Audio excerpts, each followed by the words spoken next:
Welcome to another Shadow of War news video, guys. So if you want some more Shadow of War news, go ahead and hit that subscribe button. As Shadow of War news comes out, I will be releasing videos on it. So let's jump right into this guy. The first topic of the day is skills in Shadow of War will have little branching off traits, basically is what I'm going to call them. I'm going to call them traits, but they're going to have little branch offs, about 3 or so, to where you can actually extend what that skill can do. So for an example, in the first Shadow of Mordor, there was a skill which allowed you, when you progress further enough in the game, there was actually a skill which allowed you to poison grog barrels. So basically when Orcs drank from it, they became enraged and started attacking each other. Well, in Shadow of War, there's going to be 3 or so different traits for skills, certain skills. I'm not sure if it's all skills or just certain skills, which allow you to equip certain unique things. So say if I had the grog, poison grog barrels in Shadow of War, and I go, hey, I want it to infect nearby people. What you can do is you can equip the grog, you can have that, skill, and then you can also get one of the three branching off bonuses or traits that I like to call them, and make it so it infects to nearby Orcs. Another thing that they showed was there is the attract skill, and in the game, the attract skill, you can actually use it to attract over an Orc, and if you have the certain one of the 3 traits equipped, Celebrimbor or Silhouette will actually kill that Orc coming over, okay? So skills in the game will have little branch offs, about 2 or 3 that you can put on, which give you extra little bit of bonuses,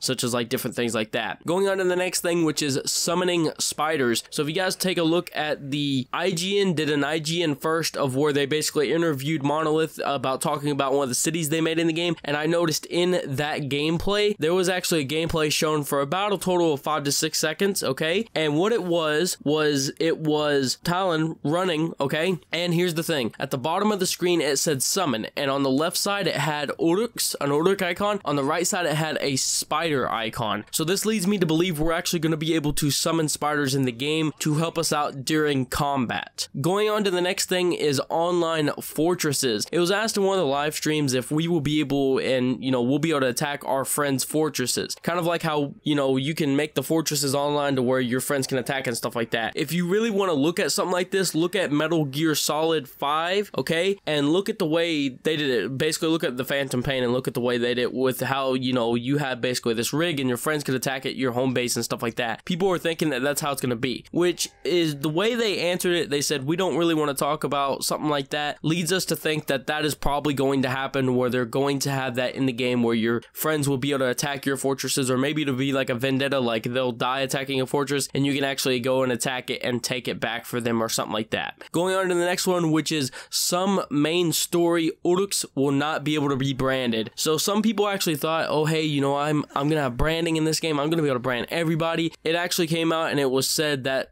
some main story Orcs may not be able to be branded in the game, and that made a lot of people because some of them look badass, some of them literally do look badass, but some of them you are not going to be able to brand. Going on to the last and final thing, which is a lot of people were trying to tell me in my last video that only your Orcs, your branded Orcs, can actually turn and decide they want to betray you if they die. That is not true. There are many different ways that can happen for your Orc to want to betray you. They can be captured. There's just a whole bunch of things. Basically, they do not have to die, and it was said by the developers themselves. They're like, if you leave your Orc right here against these 2 guys and he gets captured by them, he may decide he wants to betray you. Now, I'm not sure how that's going to work out in the Nemesis system screen, but they have said that that can actually happen. So that's it. I hope you guys enjoyed the video. Let me know what you guys think down in the comment section below about all this news, and I'll see you guys next time.